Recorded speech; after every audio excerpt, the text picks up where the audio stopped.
Woke up quick at about noon.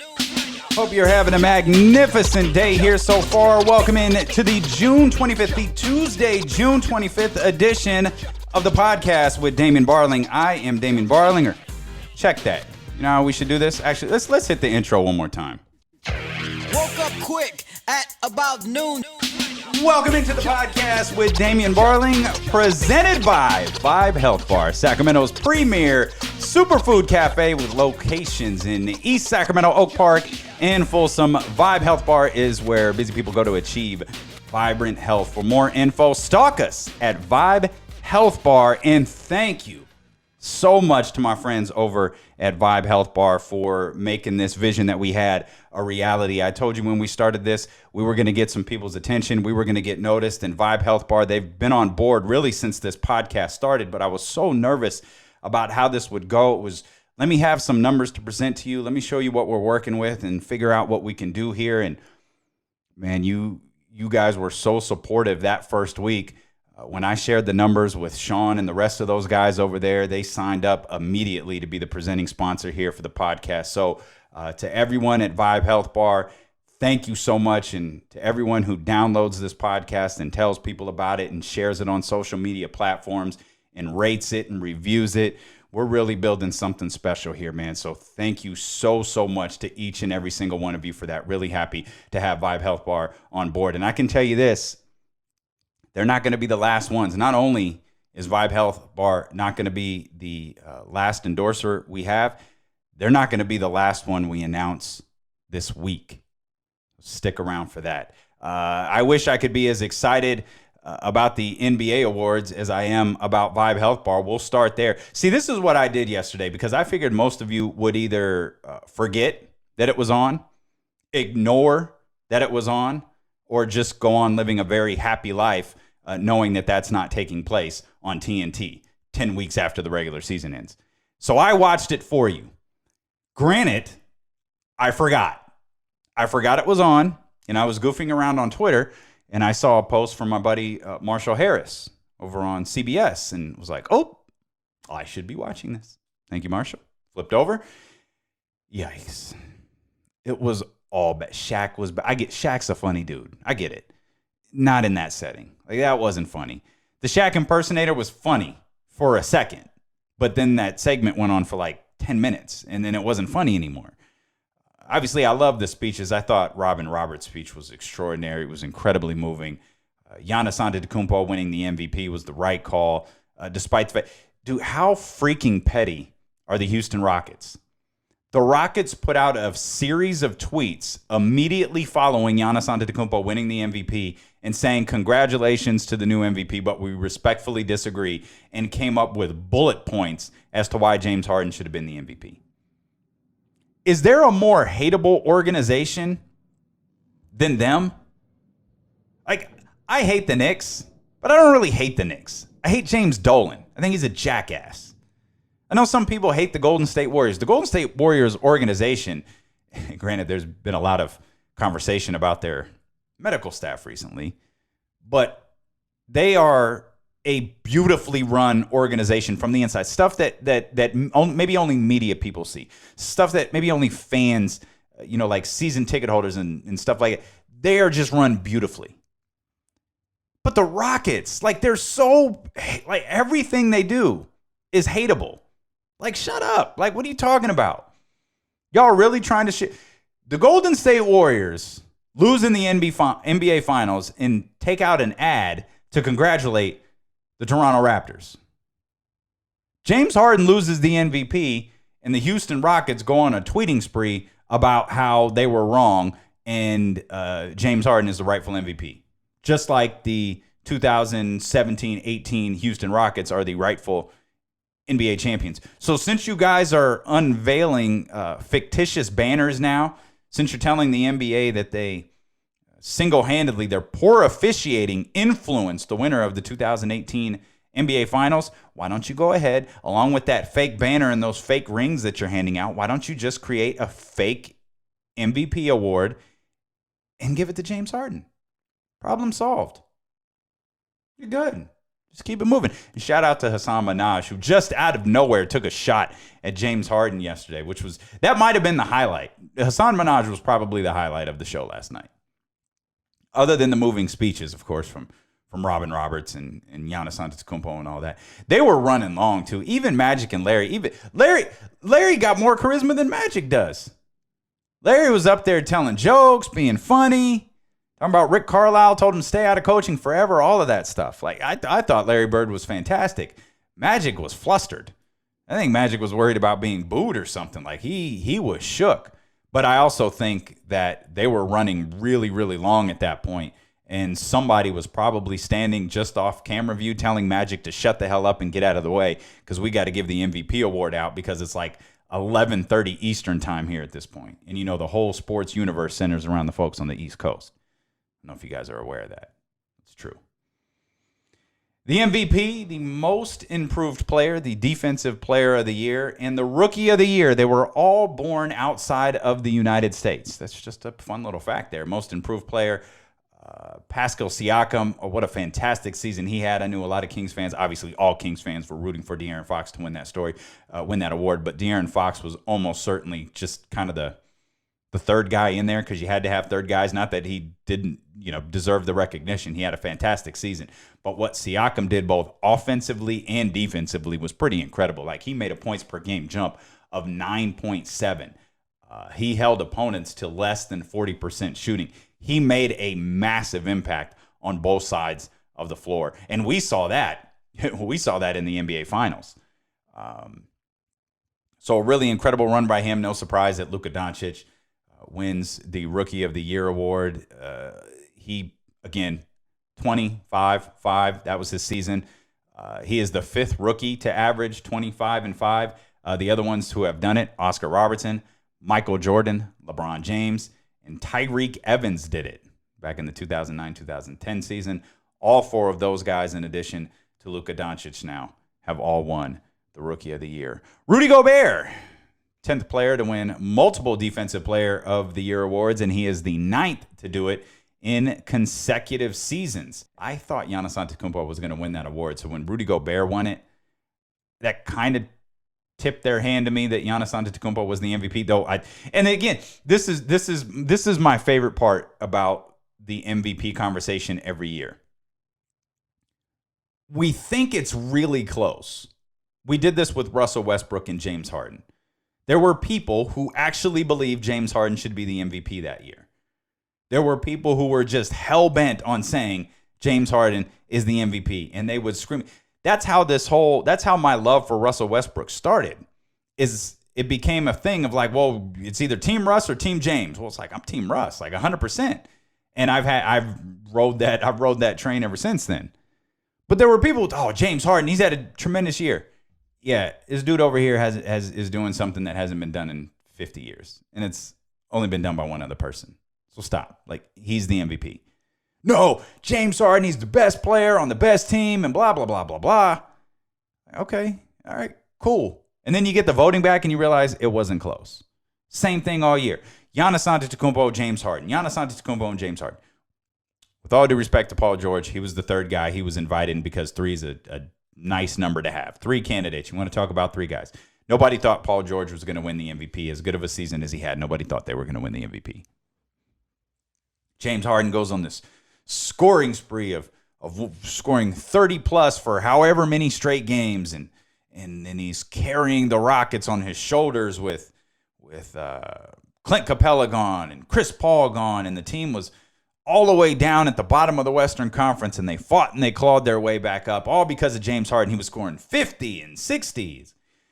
Okay, so he's a scorer. So you were arguing a couple of years ago that a guy who was averaging a triple-double, he was averaging double digits in points, double digits in rebounds, double digits in assists. He wasn't doing enough to help his team, though. The guy who you would argue was the best player on the team had left for the Golden State Warriors. And he kept that team afloat, but y'all didn't buy into it. You didn't believe it. And you tried to argue that James Harden was the MVP. Okay, fine. Russell Westbrook blows him out the water when it comes to voting. This year comes around, you're trying to argue that James Harden is the MVP because he scores a bunch of points. Meanwhile, Giannis Antetokounmpo had a fantastic season on both sides of the floor. He was a tremendous defender. I, honest to God, thought he might win Defensive Player of the Year and the MVP. Something that no one has done since Michael Jordan did it. I think, right? 1988, I think he was the last person to do it. And to me, it was clear for most of the year that Giannis Antetokounmpo was going to win the MVP. When we first started, maybe in the first quarter of the season, talking about who should be the MVP, I actually thought it was Kawhi Leonard. I thought what Kawhi Leonard had done and he had only missed a handful of games at that point. I thought what he had done with Toronto was, dude, look, remember? Like, are we all remembering how great this guy is now? But then he wound up missing like 20 some odd games, and then it became, okay, well, he can't be in the conversation when these other guys have played, upwards of 78, 79, 80 games. But to me, Giannis Antetokounmpo was the clear-cut MVP. He's the fifth player born outside the 50 U.S. states to win MVP in NBA history. He's the first to do it since Dirk Nowitzki did it back in 2006, 2007. I have tried to figure out who the five are. So Dirk is obviously one. And is Tim Duncan one? Does that count? That's not a state, right? The Virgin Islands. So Tim Duncan is one. Steve Nash he's from Canada, right? So there's three, I think. Anybody, any guesses who the other two are without looking them up? Can you blurt it out right now as you're listening to this podcast? Can you blurt out the other two MVPs who weren't born in the 50 U.S. states? Once you blurt those out, text them. 916-888-5898. You can keep up with the show. It doesn't matter when you're listening to this. If you're listening to it on the graveyard shift at 2 o'clock in the morning, awesome. Appreciate it. Happy to be a part of your night. Text the show. I get all of them. 916-888-5898. We love keeping this conversation going, but a really rough night for the NBA. No one cared that was on. I sacrificed my night to watch it for you so you didn't have to watch it. I probably should have told you that yesterday, though. Probably would have been much more valuable for your time if I had told you yesterday I'm going to watch the NBA awards so you don't have to. I think I brought up the NBA awards in yesterday's show, and I still forgot. I still forgot it was on. I had zero desire to watch this. Another interesting stat I came across, and this is a hell of a discussion right here. Giannis Antetokounmpo is the third youngest player to win the MVP over the last 40 seasons. Derrick Rose and LeBron James are younger. I read a stat yesterday that said every MVP who is eligible for the Hall of Fame is in it. So like Kobe Bryant, he's not in it yet, right? LeBron James, he's not in it yet. Dirk, not in it yet, but will be. Although Tim Duncan, not in the Hall of Fame yet, will be. So if you're eligible for the Hall of Fame and you've won the MVP, you're in. Is Derrick Rose going to be the first MVP in history to not make the Hall of Fame? If Derrick Rose has, and I'm going to counter that question with another question because I have no one here to answer it. You have to answer it aloud and then text me your answer.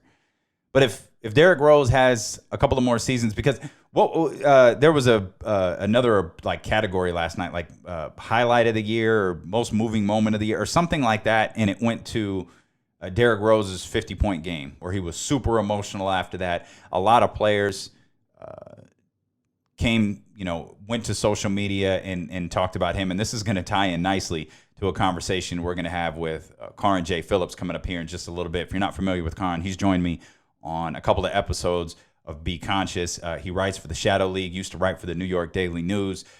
But this is the 10th anniversary of Michael Jackson's death. And he wrote an interesting column for the Shadow League that I wanted to bring his perspective here to you to have that discussion. I had asked people on Facebook earlier, we're 10 years removed from Michael Jackson passing away with the Finding Neverland or whatever the name of that documentary was that came out, and I didn't watch it.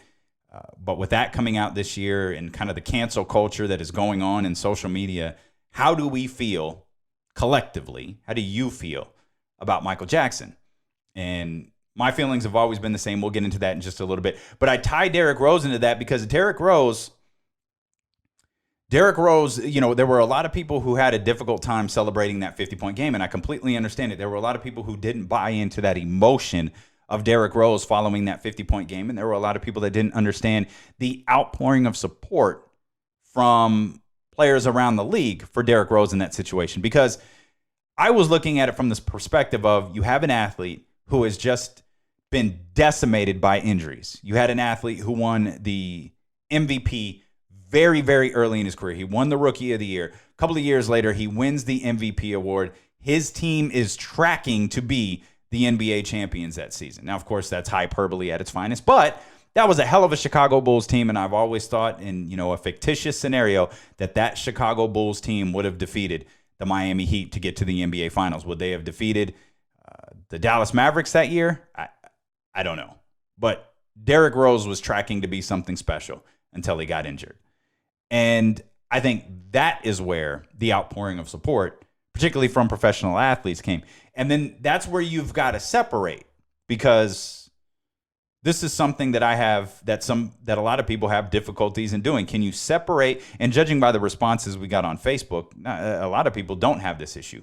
But separating the talent of the person versus the personal life of the person, right? So maybe it's better stated as separating the profession and separating the personal aspect of the individual, because the personal aspect of Derrick Rose is gross. You don't want to get into it because it's just gross. He just comes across like a slime ball.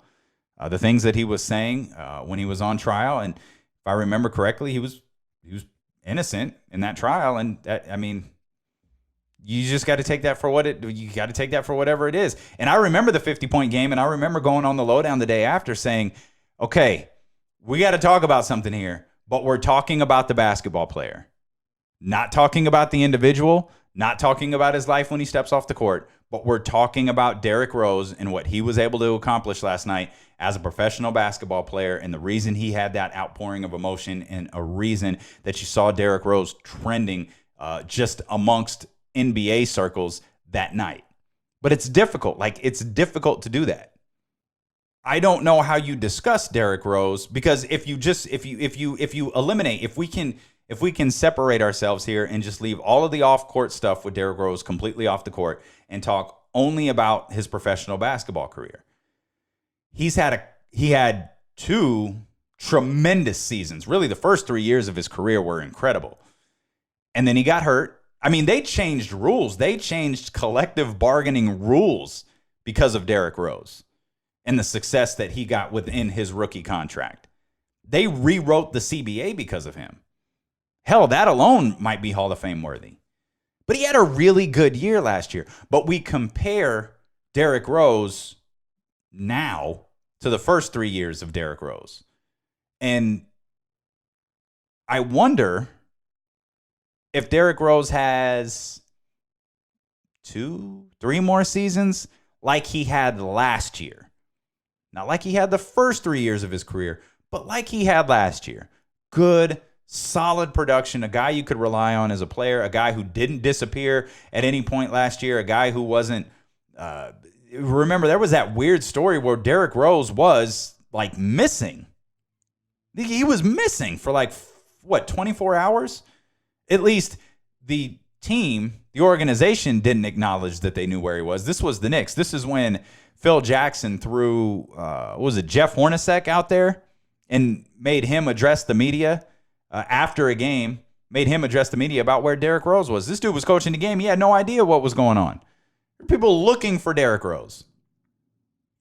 He didn't have any of those moments. I think there was a time where he was with Cleveland where he got injured. Not catastrophic, but when you've been injured as many times as Derrick Rose is, I'm sure they take your toll. He went on a sabbatical. I got to get away from this. And then there were rumors Derrick Rose doesn't know if he wants to play anymore. Derrick Rose might retire. He didn't have any of those last year. He had a really good, productive season. If he has a couple of more of those, do you think he'll make the Hall of Fame? And if not, is Derrick Rose going to be the first MVP in NBA history to not make the Hall of Fame? Man, that's something to think about. What a career he had, too. He is one of those, you always talk about what-if stories in sports. I don't think there's a better what-if story in all of sports than Bo Jackson. I think Bo Jackson is because there's so many. What if Bo Jackson had not gotten hurt while playing with the Raiders? What if Bo Jackson had only been a baseball player? Or what I had always wondered, what if Bo Jackson was only a football player? Like, there's so many what ifs, and then you ask, what if his career wasn't cut short? Would Bo Jackson be considered the greatest professional athlete that ever existed had he not gotten hurt? Because to me, all of these years later, I still feel like the greatest professional athlete I've ever seen is Bo Jackson. And part of that is because I've seen him do multiple different things. I've seen him run over linebackers. I've seen him run over Brian Bosworth. I've seen him break to the outside on multiple occasions against the Cincinnati Bengals and break off for 90-plus yards. I've seen him scale the wall in the outfield. I've seen him gun down guys, from deep into the outfield on the warning track on a one-bounce hop to throw out a runner at first. I've seen that. I'd love to think about LeBron James as the greatest professional athlete I've ever seen, but I've only seen him do one thing. I've seen Bo Jackson do a lot, and I can never get that vision out of my head, and I can never get the thought out of my head that he is the greatest professional athlete that I've ever seen. And I don't know that it'll ever change, because I don't know that we'll ever see anyone do multiple things again. And if you do, you have to start looking at, like Michael Phelps. He's a sprinter, or he's a swimmer, but he does it in multiple different ways, in multiple different events. And then you have triathletes, or I don't know that there's any sprinters anymore that long jump. But remember, Carl Lewis was winning gold medals by the 100, the 200, the 4x100, and the long jump.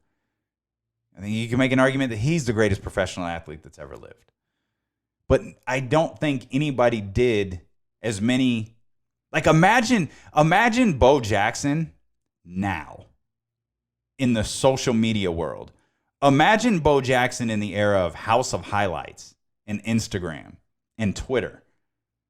Bo Jackson would be trending on a nightly basis all year long because of what he did on the baseball diamond and what he did on the football field.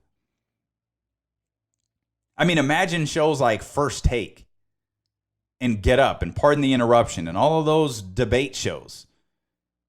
Morning after morning after morning, you'd be having a conversation about Bo Jackson being the greatest professional athlete ever. But he lived in a different era, and you have to search out those highlights now. But when you do that, when you fall down that rabbit hole of Bo Jackson highlights, you even today, you don't see anything like it. It's incredible. It's really, really incredible. And that was a hell of a sidebar right there. I don't even know where I was going with that. Well, where was I going? How did I get to Bo Jackson being the greatest athlete of all time?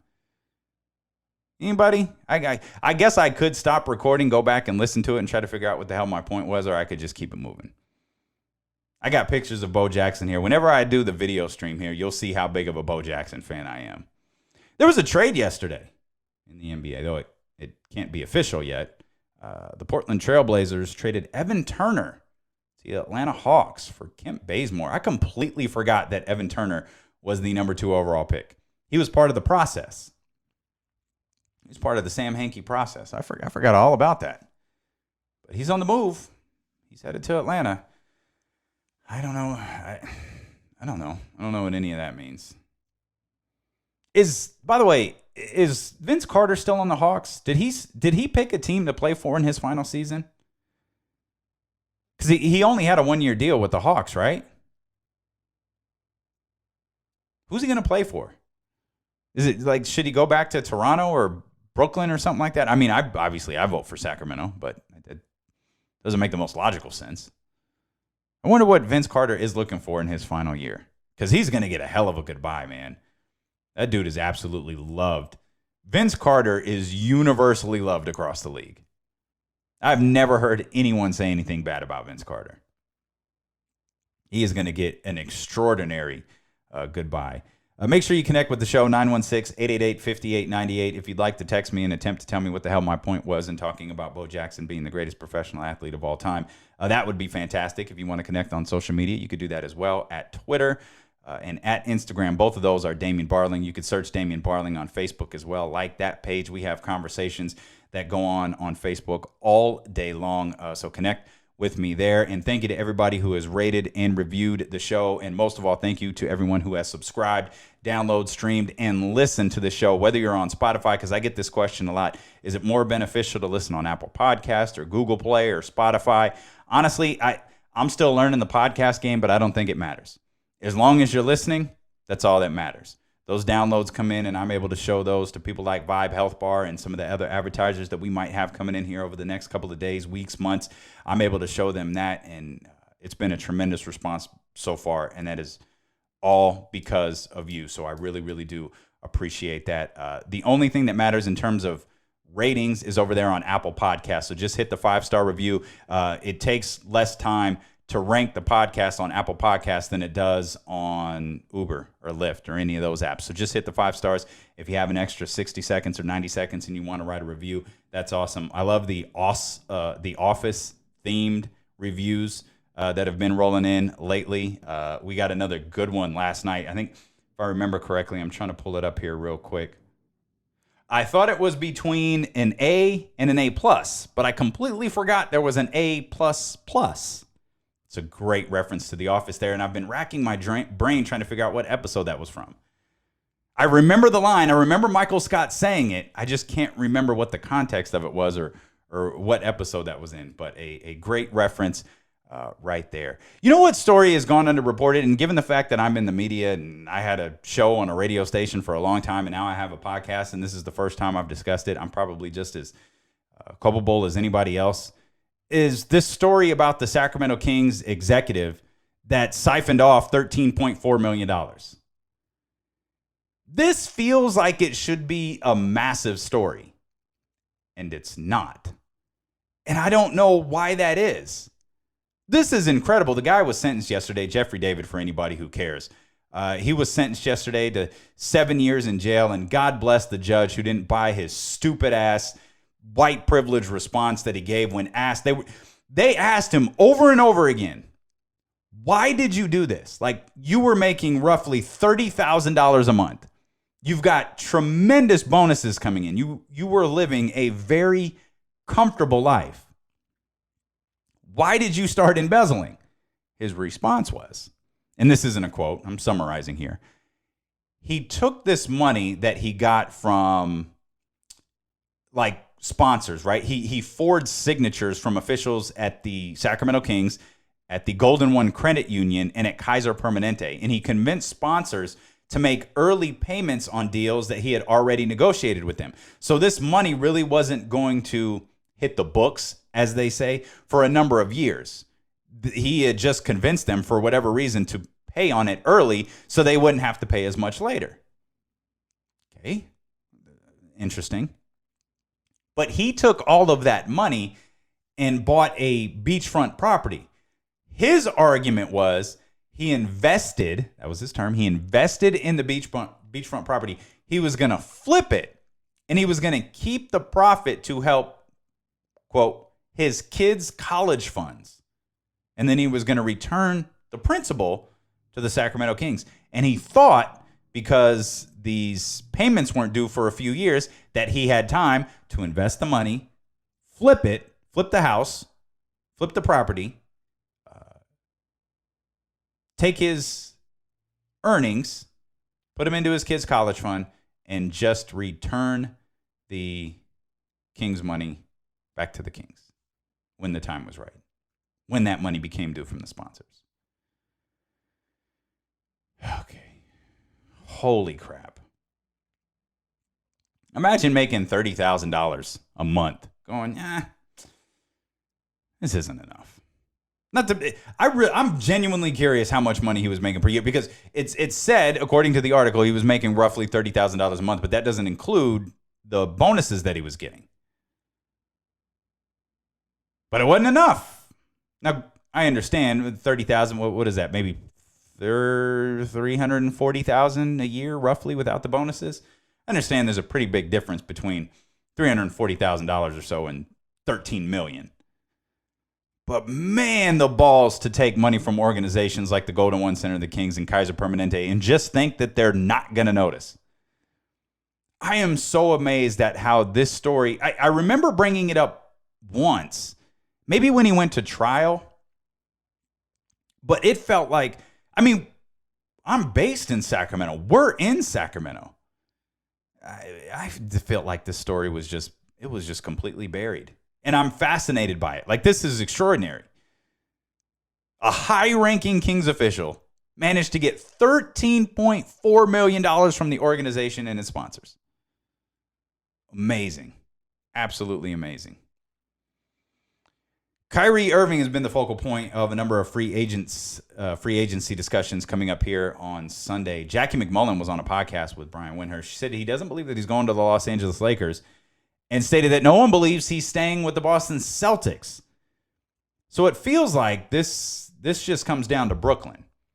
With Kyrie Irving, it is the Brooklyn Nets and nobody else. Again, if you put the pieces together of the various reports, that's what it feels like. Let me ask you a question as a sports fan, regardless of what team you're a fan of. If you're a fan of the Kings or you're a fan of the Golden State Warriors or the Lakers or whoever you're a fan of, would you be in a rush to add Kyrie Irving to your roster? Knowing talent-wise, the answer is 1,000% yes. There's no question about that. But knowing the way that things went in Boston and knowing the way things went in Cleveland, would you be eager to say, okay, whatever his demeanor is, whatever his attitude is, I don't care. His talent is so high. I want him on my team. Like Kings fans, you've got a ton of cap space. If Kyrie Irving said publicly, I will sign with Sacramento if they offer me the max contract, would you be super eager to have him? Because Kings fans love to talk. Fans in general love to talk about the team's chemistry. Oh, it seems like these guys really like each other. Oh, they're goofing around on social media. Oh, they're posting pictures together on Instagram. Seems like they genuinely love each other. You can see it in post-game interviews. You could see it in pre-game interviews. You can see all that stuff. All right. Would you want, again, knowing the way things went in Boston and when things went in Cleveland, would you want Kyrie Irving on your roster? And would you want, like, if you're it goes back to what, would Danny Ainge, like, in his just shoot him with true serum moment? Because you don't want to trash Kyrie on the way out. Sure, you can make subtle little jabs on the way out. But you don't want to, you could tell little jokes or do whatever, and you can pass it off as nothing major. But you can't trash Kyrie on the way out. And I don't think you emphatically say either, we don't want him here. I don't think you do that. I don't think that's good business for Danny Ainge or the Boston Celtics. But with the door shut, hey, Danny, what do you really think about Kyrie?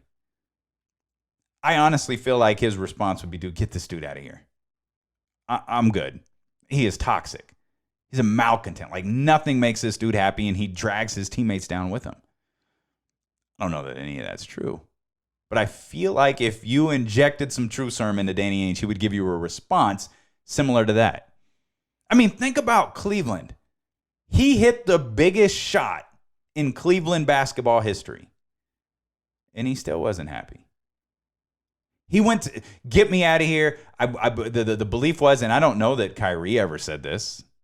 Maybe he did on his famous appearance with Max Kellerman, but he wanted his own team. The belief was he doesn't want to be in LeBron's shadow. He wants his own team. He wants to control everything. Great. Goes to the Boston Celtics. Got a bunch of young guys around him. A bunch of really, really good, young, talented players around him. Team's doing well. Really, really well. I think some people forget that. I think some people forget how well the Celtics were doing before Kyrie got hurt. I believe Kyrie Irving was in the MVP discussion at a certain point in that season. But then he gets hurt, and the team continues to succeed. Okay? A lot of high expectations when he comes back. Never felt like he was happy. And then that team didn't live up to those expectations, and it was clear he wasn't happy. He had his public makeup session with LeBron James, or LeBron, I'm so sorry that I was that kid who didn't get it, because now I'm surrounded by a bunch of kids who don't get it. Really? Because they got it last year when you weren't around. I wonder why they don't get it this year. Last year they got it, this year they didn't. Last year. I don't know what to do. Think about that for a minute, because Kyrie is going to be a big topic of discussion here as we head into the weekend, and obviously coming out of free agency on Monday, he's going to be a major topic of discussion. I wonder how many of these guys are going to wait more than a day. Free agency now doesn't start at midnight. It starts at 3 p.m. our time. It started at 9 p.m. our time before. Now it starts at 3 p.m. Pacific Standard Time, for those of you listening on the West Coast, of course. I think there's going to be a lot done there that first day. I don't think we're going to really have to wait for much. Here's a couple other notes before we get to my man Carron J. Phillips.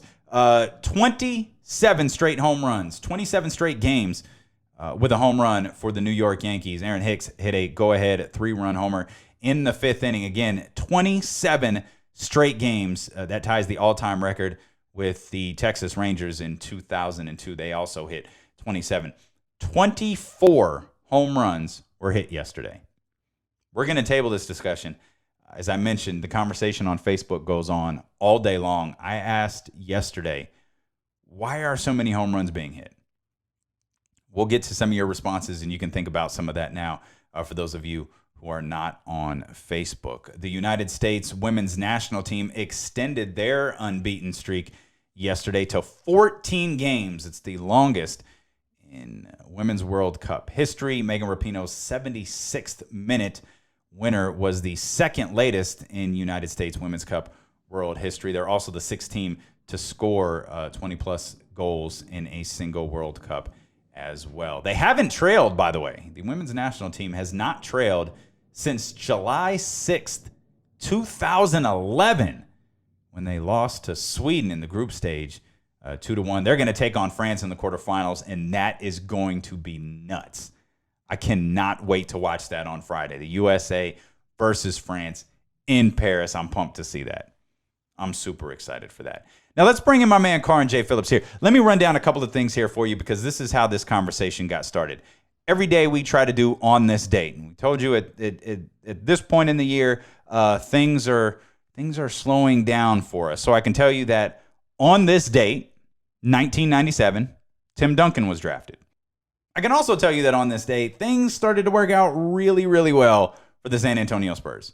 Obviously, they went on to win a ton of titles. I don't think they've looked back since drafting Tim Duncan. I don't think they've not made the playoffs or have finished below 500 since then. Absolutely amazing. Amazing run for the San Antonio Spurs. Oh, what else do we got? Tim Lincecum in 2014. He pitched a no-hitter. All the good times for Timmy Lincecum. And on this day in 2009, Michael Jackson passed away. And I bring this up because we're in kind of a different world now, where we're in a social media world. And I talked about the cancel culture earlier and how people are so quick to, well, Bill Cosby was a slime ball, I don't want nothing to do with him. R. Kelly was a slime ball, I don't want nothing to do with him. Michael Jackson was a slime ball, I don't want anything to do with him. And I have a big issue with a lot of this. Michael Jackson in particular. I don't really have an issue with R. Kelly. I honestly don't have an issue about Bill Cosby either, because truthfully with Bill Cosby, I just don't care enough. R. Kelly, I have my own reasons, and I'll get into those in just a minute. Michael Jackson, you can call me stupid, naive, you can call me whatever you want to. I've probably been called worse, but I just didn't believe it. I didn't believe it 20 years ago. I didn't believe it 10 years ago. I didn't believe it when that documentary come out and everybody was writing about it and talk about stop playing Michael Jackson music and stop doing this and stop doing that. You had that gymnast who had that incredible routine to the Michael Jackson song, and then she wouldn't do it again because she was like, well, I just want to be sensitive. You want to be sensitive to what? Like a documentary that came out? This what was it called? Finding Neverland? These conversations have been around for decades, but for some reason, everybody wanted to tie themselves to that documentary like, oh man, I can't believe my Michael Jackson would do this. Really? That's what set it over the top for you? You haven't heard about this over the last multiple decades? You haven't heard these allegations about Michael Jackson until you saw that stupid-ass documentary that I didn't watch. And I can call it stupid because I didn't watch it. That's how we work in America. Don't see something, call it stupid. But I knew what was in it. I didn't need to see it. Why? Because I had heard about this stuff forever. I'd heard about this stuff for years. I'd heard about how weird Michael Jackson was. I'd heard about, I hear all the different comedians telling jokes about him and being friends with Luke. I'd heard all that. I made the decision not to believe it. That's my own decision. Maybe I'm living in a naive world. That's my issues that I got to deal with. We all have issues. Maybe that's mine. Let's bring in Carron J. Phillips, because you wrote about this, Carron, and I've got a lot I got to ask you about this. And let's start with this. If social media fuels outrage, is the outrage even genuine?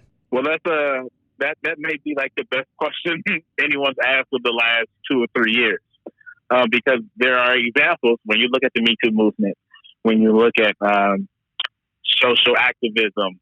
You can think about back to Ferguson and how that story kind of blew up on social media, and the hashtags of all the black men that have been killed, unarmed black men have been killed by police officers.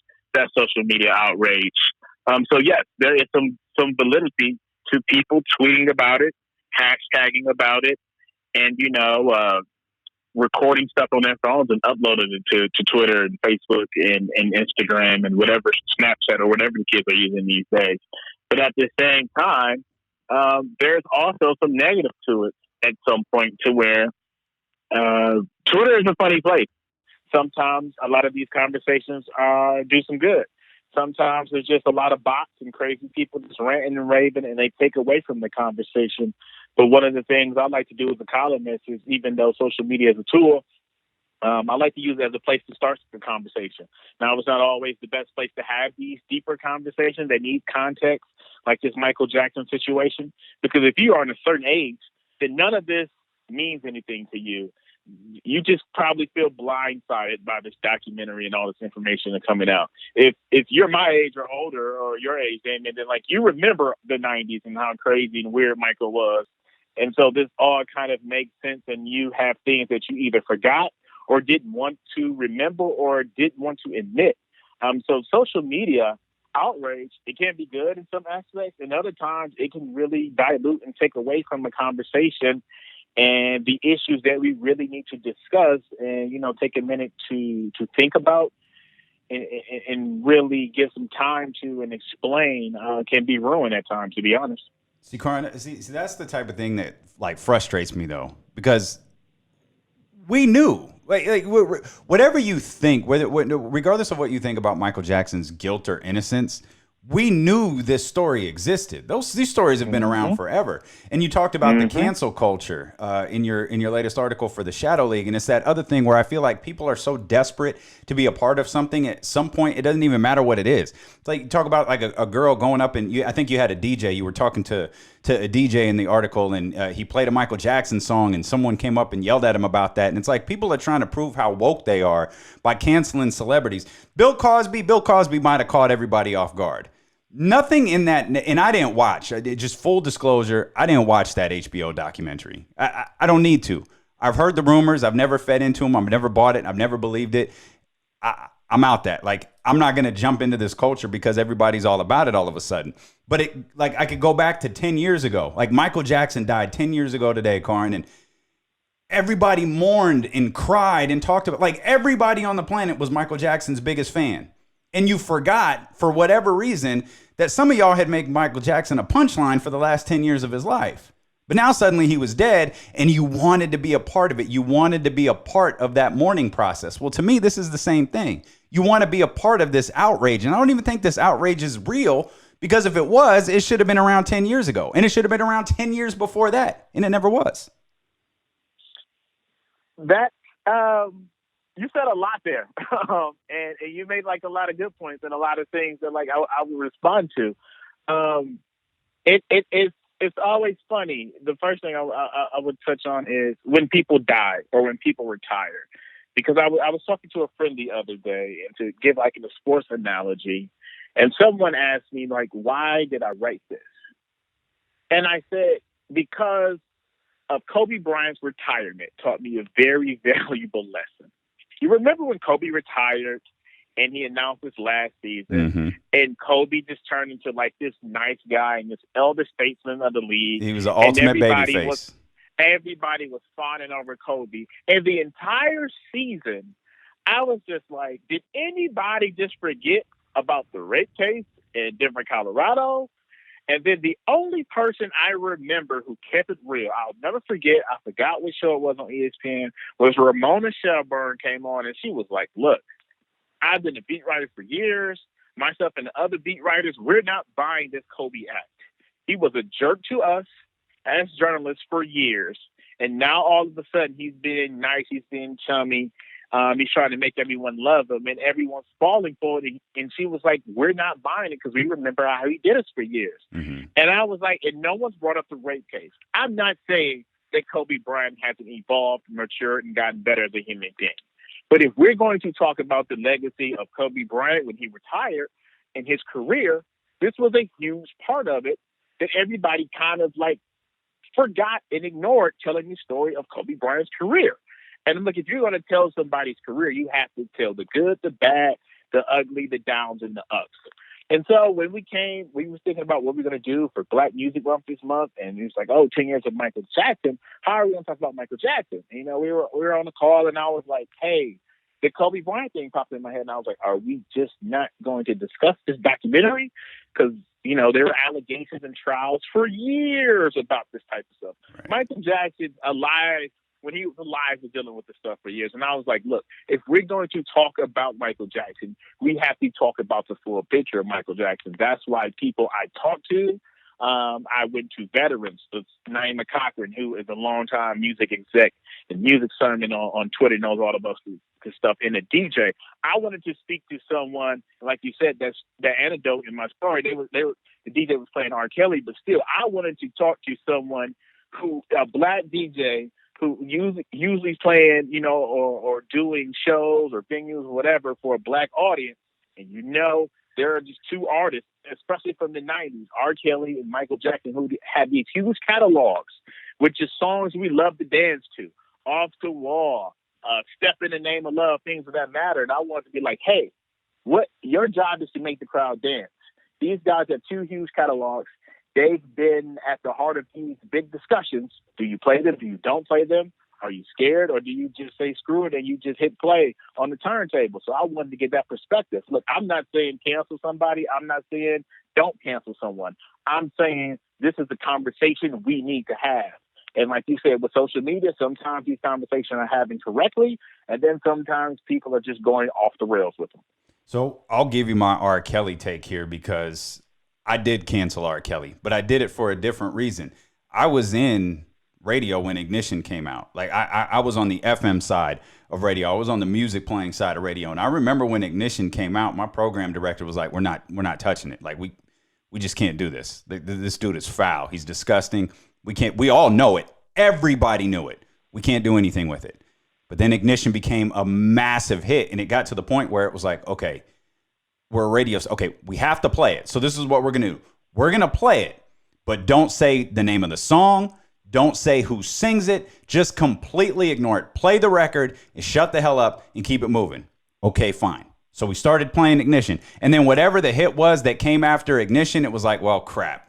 This dude is making hit records again, so we just have to acknowledge that he's out here. But we all knew he had married a 15-year-old by this point, a 15-year-old pop star at this point.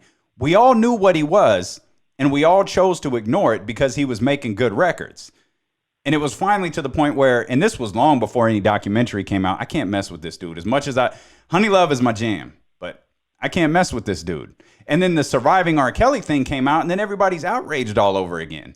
And which is why the initial question to start this conversation was, is social media outrage even real outrage? Because you should have been offended. People should have been offended by R. Kelly a long time ago.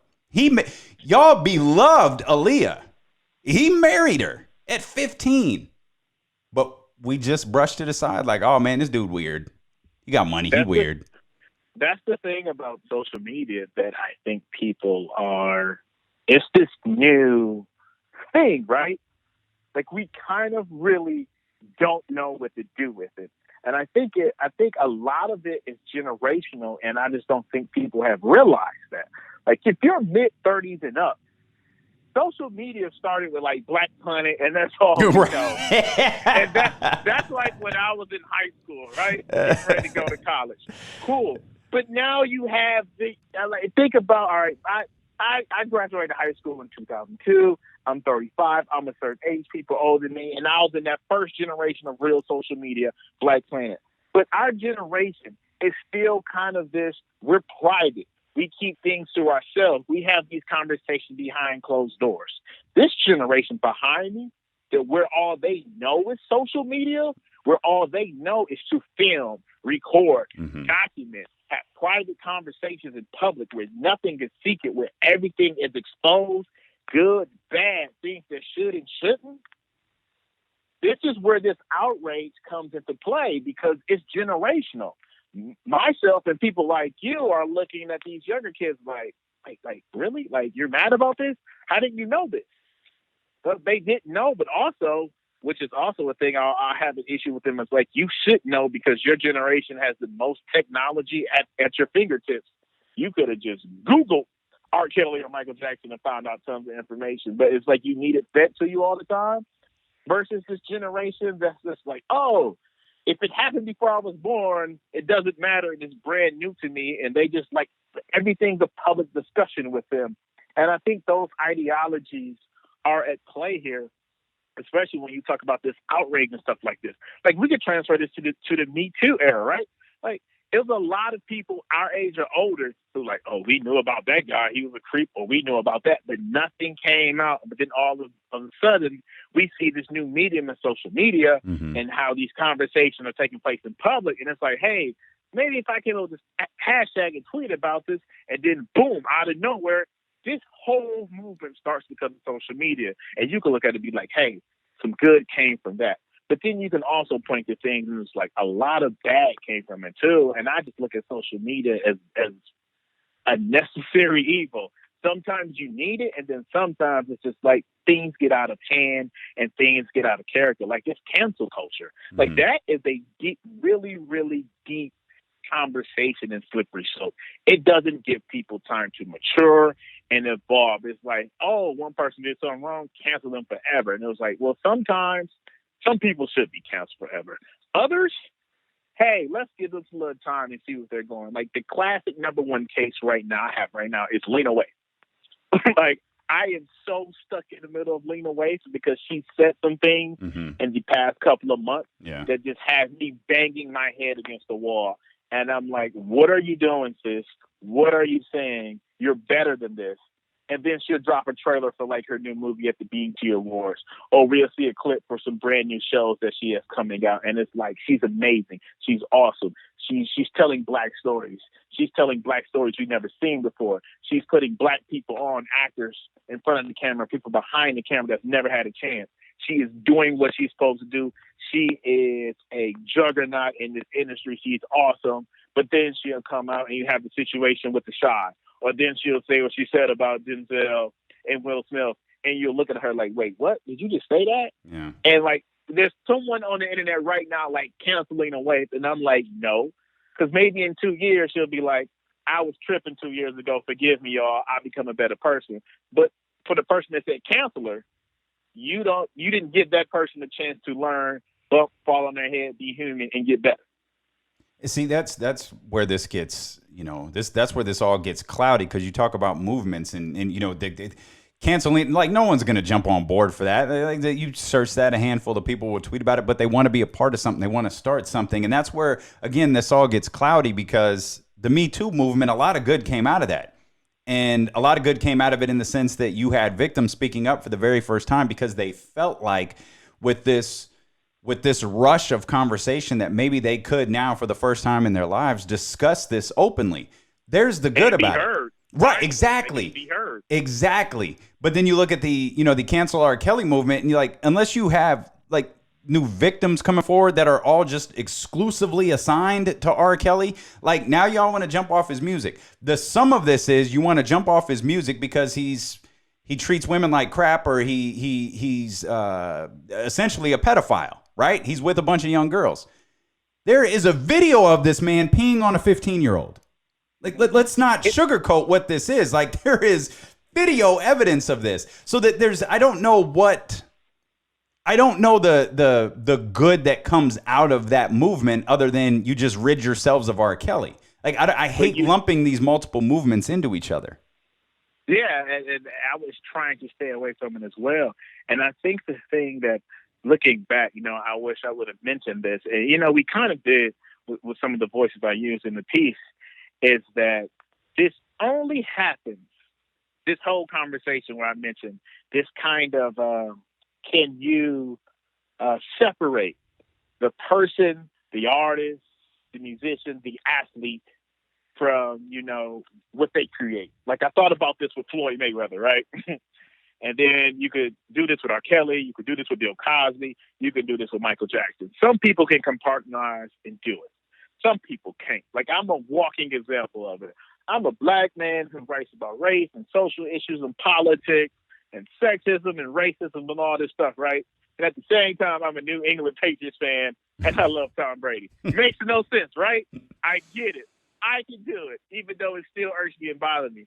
But this only bothers people when the people we're talking about are great at what they do. If Tom Brady was not the greatest quarterback of all time, I guarantee you I would stop cheering for him and jump off the Patriots bandwagon a long time. If the Cosby Show in Different World wasn't life-changing and still is, this wouldn't be hard. If R. Kelly didn't have this catalog for a certain group of just baby-making classics, and I Believe I Can Fly and Step in the Name of Love, this would not be hard. If Michael Jackson wasn't Michael Jackson, this would be very easy. But when you literally have the people who arguably were the best who ever did what they did, do what they've done, or been accused of what they've done, and these allegations and all of this, it really puts you in the middle as a human being to being like, oh, this particular song or this TV show or this production changed my life. But this person is also a terrible human being, and I can't go for them. Like, I had a conversation, I'll never forget this, with a teacher. And we had the R. Kelly conversation. And she was like, let me take that back. She's a principal. She was like, I'm not canceling R. Kelly. And I was like, really? Like, you deal with kids. I just figured you would be the first one. And she was like, no. Listen, she explained to me, like, her first intimate moment was to an R. Kelly song. And she was like, I have a wonderful, beautiful memory attached to something he produced. That is something I could never let go of. And it really made me pause and think. And I was like, that's something else we're missing from this conversation. It's people have real lives, real events and moments that they cherish that are attached to some of these songs and some of these shows and some of these movies. Like, for some people, A Different World is the reason that motivated them to go to college. They're never going to let that go. So you can understand why someone could be like, I understand Bill Cosby. Maybe he's a terrible person, but he gave us A Different World, and I would always have a sore spot in him for me. So like I said, it is a slippery slope. It is an uncomfortable conversation, but I think it's one we need to have. And like you said, with social media, I think it's one that can do some good sometimes on social media. But what I really want as the author of my piece and as a columnist, as someone who has a platform and a voice, I want people to have these conversations at home with their loved ones in their smaller groups, because I think that's the real things get hashed out, discussed, and thought about. As we switch gears here and start to wrap things up, it'd be a great conversation to have. And I'm going to start this movement as soon as we wrap up, Carron. I'm going to start the movement. Hashtag James Harden is not the MVP. What do you think? You want to get on board for that? You good for that? No. Look, we tweeted about this, and look, when you score over 30 for 32 straight games, and you score 40 plus 28 times in the season, 59 times and 60 twice. Like, those are the sexy stats about James Harden, right? That isn't what gets me. My thing with the MVP is I think we should change the name, and let's just call it what it is. The best player on the best team annually, because that's what it has become, and that's what it has been for a while. And if that's what the award is, Giannis, yes. If that was what the award was, I would say Giannis should get that award unanimously. But if we're doing MVP, man, like let's the Bucks got the Coach of the Year last year. They also had a second All-Star in Chris Middleton. And given that the East is not the West, but they got a lot better this year, I believe if Giannis just tragically got hurt last season and missed the whole year. I still think the Bucks would have been like an 8th seed in the East, right? Okay.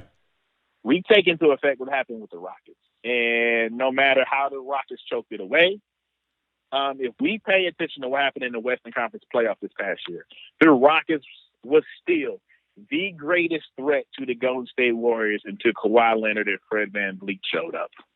And you think about Clint Capella missing all those games and Chris Paul missing all those games, and they letting Trevor Ariza go away. And their best bench role player besides Eric Gordon was Austin Rivers, who they didn't sign until late in the year, almost to around the playoffs. Man, you take James Harden off the Rockets this year, and they are competing with the Phoenix Suns and the New York Knicks for the worst team in the league. And I think when you have an example like that, and the guy, throw away the last 3 or 4 years when the MVP conversation has always been Harden or somebody else. But if you have a guy that valuable to how many games this team won, and they won close to 60 games, all because of him, when we knew every night the defensive game plan was just shut down James Harden because of the way they play offense. And he still put up those type of numbers, and he still carried that team with data, and the talent wasn't that good in the Western Conference that was that deep. Like, to me, there was nobody else who was the most valuable player. But if we're giving it to the best player on the best team, it's Giannis all day. But if we're talking about MVP, got to give it to the Beard. But by that argument, wouldn't that make LeBron James the MVP? LeBron James would be every year, but Oh, okay. the injury is why I didn't bring LeBron in this situation, because he missed so many games. But like he was up there early for me, because I remember Christmas Day when the Lakers played Golden State, and the Lakers ran Golden State out the gym. And at one point this season, the Lakers were the 4th seed. Yeah, it was that same time. I was like, yeah, like LeBron's going to win MVP. And then when he went down, we saw the wheels fall off. But, you know, I think there's a certain amount of games you have to play in a season to be considered for the MVP. And, you know, when it came down to Giannis and it came down to Harden, and no disrespect to Giannis, like I love that kid. But if I'm just a traditionalist and I'm going by the term most valuable player, and that was James Harden to me, from the first game of the season to the last game. But the best player on the best team, which this award and this trophy has turned into, was definitely Giannis. So Let's go. I'm all for. Well, that's not what Russell Westbrook was. Hold on, Russell Westbrook wasn't the best player on the best team. He averaged a triple-double and got the MVP. Then he did it 2 more times, and no one thought it was worth anything. Yeah, but the Thunder weren't the best player. The Thunder weren't the best team that year. That is absolutely true. And I was actually thinking about writing some earlier this year about how we had 3 years in a row this guy has averaged triple-double, and we kind of just got numb to it, which I think is just completely bonkers on our part as sports and NBA fans. But I think Russ was that one outlier you get every couple of years, that where he was the best player on an okay team. But if you looked at that team a year after KD left, it was like no reason in hell they should have even been a playoff team. And that guy just literally put all 14 other guys on that roster on his back and carried them to the playoffs. And for the first time, like I'm a history guy. When I see history done, no matter what sport it is, I'm always tipping my cap, giving them standing ovation, because I was the person that thought, Wilt Chamberlain's 100 points and Big O's triple-double, probably the 2 things in basketball that are not going to be broken. And the way Russ did it, and the fact that he capped it off with a buzzer beater for 50 against the Denver Nuggets and ended their playoff. Oh my gosh, that was amazing. Chances. Yeah. It was just like, hey man, like it was like college football. You know, when you need a Heisman moment, that was Russ's Heisman moment. And it was just like, no disrespect to anybody else, and no disrespect to my argument I just made about being the best player on the best team. But when a guy does that, it's over. The best part, had to give it to him. The best part about that shot is he hits that shot in Denver. That eliminated the Denver Nuggets from the playoffs. Yep. And you can go back and watch that video. There is one guy, an assistant coach on the Denver Nuggets sideline, who realized it. He's the only one, because everybody else, the whole crowd reacts to that shot going in.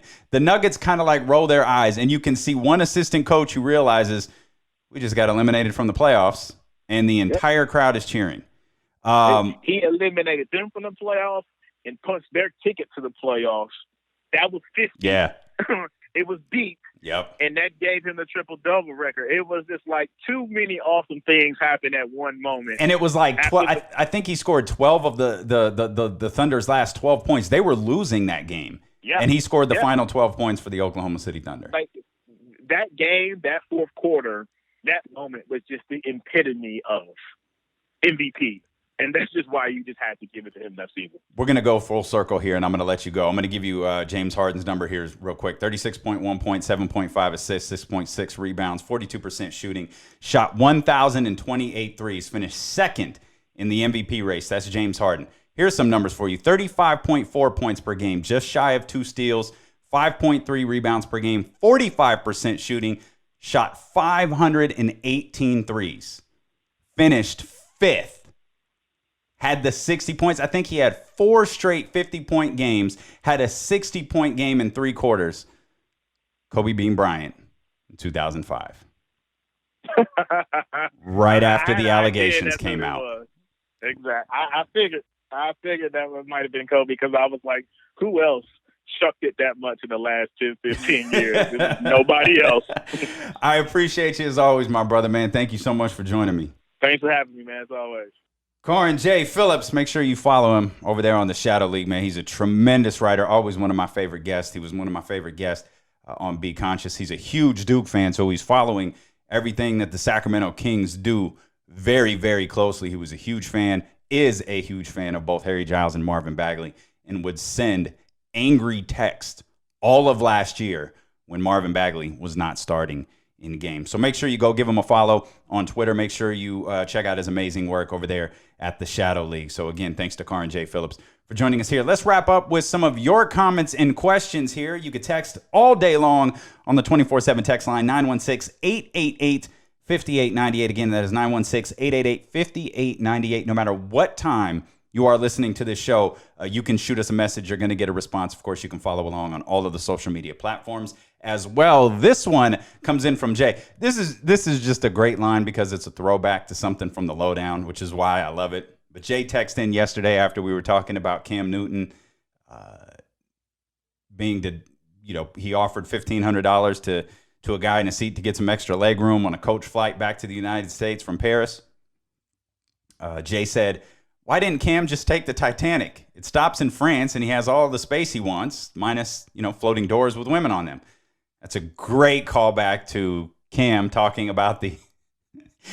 Newton talking about the Panthers and how the Titanic just has to keep going along there. The ship has to keep going. So that was a good callback by Jay, man. We appreciate that. Maxwell, he hit me up. Actually, he hit me up on the this was on the stream over there on YouTube. I want to make sure we get to this question as well. Do you think Joe Dumars has any real decision-making power? And if not, will free agents be fooled into thinking he has? Seems like window dressing.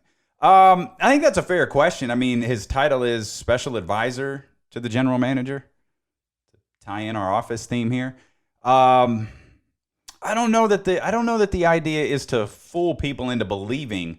I don't know that the idea is to fool free agents into believing that he has decision-making power. Like, I think he's going to be working remotely. I don't think he lives in Sacramento. I don't think he's a part of the day-to-day operations. But when it comes to maybe who's the best fit for the Sacramento Kings, maybe when it comes to relationship with certain agents in the league, because that's been a constant. No matter what you think about Vlade's drafting and no matter what you think about what he's done with the team, one consistent thing has been Vlade seems to have trouble in relationships with agents. And I don't know that if it started with DeMarcus Cousins and his agent or if it just manifested itself with DeMarcus Cousins' agent. But one thing Vlade has to understand, if he doesn't yet, is that agents work for players, not for organizations. And agents are always going to do what's best for their player. We talked about this a lot yesterday with Roger Montgomery and Rock Nation and everything going on with Willie Cauley-Stein. They think the best approach is to get out in front and say, Willie doesn't want to be a member of the Sacramento Kings. We think it's best to get a fresh start. And if he can convince other general managers that perhaps Willie Cauley-Stein's numbers were down, perhaps his production was down because the Sacramento Kings weren't giving him a fair chance, I think that's rich. I think it's a tough argument. but Rock Nation has to do what's best for their client. So if Joe Dumars has great relationships and he's been in a front office for 13 years, I have to imagine he has some pretty positive relationships with agents around the league, then that bodes well. If nothing else, that bodes well for Vlade Divac in the Sacramento Kings front office. In terms of decision-making power, he doesn't have the final say. We all know that. Vlade has the final say. Or at least that's always been our assumption, and I believe that. This is the first time I've said this before. Vlade sitting at the press conference with Luke Walton was the first time that I ever thought, oh, Vlade's running this team. I never thought that. In all of the years that Vlade's been the general manager of the Sacramento Kings, I never believed he was running the organization until he was sitting on that podium with Luke Walton. And it was very clear Luke Walton was his guy. That's his hire. And if this all fails, they're going down together. But decision-making power isn't important. Perception of decision-making power might be important. And I just think if free agents know and they have a relationship with Joe Dumars, or an agent has a relationship with Joe Dumars, that bodes well for the Kings organization, regardless of who has final say. Another question came in here. This was from the text line, 916-888-5898. At this point, who do you think is hated more by Kings fans, Willie Cauley-Stein or Spencer Hawes? That's easy. I think it's always going to be Spencer Hawes because Spencer tried to trash Sacramento on his way out. Willie Cauley-Stein hasn't done that, and he's not going to do that. I do believe that Willie Cauley-Stein really likes it here. And I know I'm in the minority. I think Willie Cauley-Stein is a great fit for the Sacramento Kings. I think he works here. I think it is in the Kings' best interest to extend a qualifying offer and just see where negotiations between Willie Cauley-Stein and other franchises go. I'm also, and again, I might be in the minority, I think Willie Cauley-Stein is going to have a number of suitors. I think there are a number of teams that are with a lot of cap space that are going to have the money to overspend a little bit on Willie Cauley-Stein. Because I think the Kings, to go back to a conversation we had with Jason Anderson, I do think the Kings would pay a fair price for Willie Cauley-Stein. I don't know if this proclamation by his agent over the weekend, maybe it soured that a little bit, or maybe that's what Rock Nation was hoping. But I do think that the Kings would pay a fair price for Willie Cauley-Stein. But what is that price? That's the thing we can't seem to figure out. Is it the 6.3 or whatever the qualifying offer is? Is it 8? Is it 10? Because once it gets north of 10, when you have a guy who you may be transitioning to a backup role here, or you might be pursuing someone right now. Because if you're going to pursue a center, and everything that we have heard, everyone we have talked to has led us to believe that they're going to pursue a starting five. The five position, a starting center. I don't think it's worth bringing back Willie Cauley-Stein. But if your approach is going to be you're going to go get that backup point guard that we keep hearing so much about, and then you're going to fill out your roster perhaps in other positions, maybe that's where you look to keep Willie. But I don't know what the dollar figure is. I think once you get over 10 or 12, that's where you have to start asking yourself some serious questions. Because not every team is going to land that marquee free agent. Brooklyn, Willie Cauley-Stein fits very, very well in Brooklyn. Whether their point guard is D'Angelo Russell or their point guard is Kyrie Irving, he's going to fit very well there. I'd argue he'd fit well in Los Angeles. Both of the Los Angeleses. He'd fit well with the Clippers and he'd fit well with the Lakers. Though if Willie Cauley-Stein left the Kings and went to the Lakers and succeeded, then I do believe Kings fans would hate him significantly more than Spencer Hawes. But I think Kings fans only hate. They may not be happy with Willie Cauley-Stein. I think they only hate guys that openly disrespect the city. Spencer Hawes did that. Of course, Shaquille O'Neal did that as well, and he's a minority owner. So I guess you forgive and forget. Maybe this goes back to the conversation that we were just having with Carron. Maybe because Shaq was great, you just forgive him. Oh, he's buying into our city now. He loves our city. He talks nice about the Kings now. This is great. Has Shaq been at the Golden One Center yet? Maybe once. Opening night. Who has more ownership stake in the Kings? Shaq or a season ticket holder? Because my money's on a season ticket holder. It was a good stunt, though. Vivek and Shaq were sitting side by side on SportsCenter. It was a good gimmick. I get it. As we wrap things up here, I want to give a big thank you again to Vibe Health Bar for being the first sponsor here on the podcast with Damian Barling. And coming up this Saturday, UFC's heavy-hitting number 8 ranked featherweight Josh Emmett. He's going to be at the Folsom store. the Folsom Vibe Health Bar, and that store is beautiful. You've got to go check it out. Go enjoy some wonderful food, some drinks, some family fun, some giveaways. There's going to be an autograph signings meet and greet from 2 to 4 p.m. this Saturday. I'm going to head out there. Of course, UFC Sacramento is going on at the Golden One Center on July 13th. And not only does Josh is a Vibe Health Bar guy. There's one thing you got to know. Team Alpha Male, Uriah Faber, Cody Garbett, those guys are Vibe Health Bar guys. So make sure you head in there. And if you do, use the discount code Barling Podcast. You get a 15% discount at any Vibe location. Folsom is awesome. But if you're closer to the one over there on 8th Street or you're closer to the one over there in Oak Park, go check them out, man. I absolutely love this place. Use the discount code Barling Podcast. That'll get you 15% off your visit to any one of those locations. And make sure you come hang out with us at the Folsom store to meet UFC superstar Josh Emmett. Thank you so much for downloading today's episode. If you haven't ranked us, reviewed us, or subscribed yet, do that now, particularly on Apple Podcasts. You guys are killing it with the reviews. You're killing it with the ratings. Please keep those coming in and tell a friend, man. Spread the word. Help getting this podcast. I told you when we started this thing, we were going to get people's attention, and you guys have done that. So thank you so much. Let's keep spreading the word. Let's keep making this bigger and better, and we will be back tomorrow here with the podcast with Damian Barling.